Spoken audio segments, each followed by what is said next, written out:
Женската фудбалска екипа на Љуботен во рамки на четвртото коло го доживеа првиот пораз оваа сезона и веќе не е лидер на првенствената табела. Тетовските фудбалерки иако беа фаворитки, сепак доживеа пораз од 4:2 од составот на Скопје 2014. Гостинската екипа прва дојде во водство во 30-тата минута со погодокот на Ангела Стојковска. Љуботен само 7 минути подоцна изамни на 1:1 преку Јулија Живич. Во вториот дел екипата на Скопје со хет-трикот на Теја Божиновска го реши победникот на овој надпревар.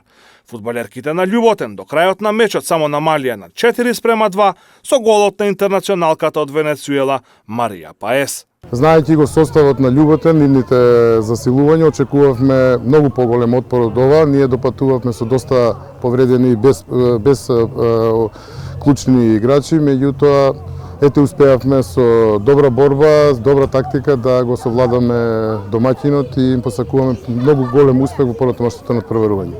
Надпревар во кој што имаше голема борба според мене, иако во нашиот тим недостасуваат неколку играчи поради повреди. Меѓутоа мислам дека беше доста добар надпревар во кој што ние дававме максимум секоја од нас и се изборевме за тие 3 бода кои што сметаме дека ќе ни бидат многу потребни и така одиме на секој надпревар одиме за победа.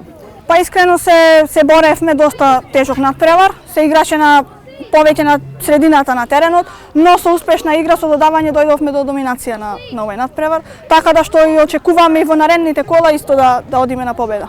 На останатите надпревари од четвртото коло на првата женска фудбалска лига беа постигнати следниве резултати.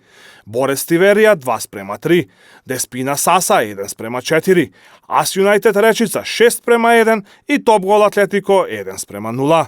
Колото ќе биде затворено денес од дуелот помеѓу Истатов и Шкендија.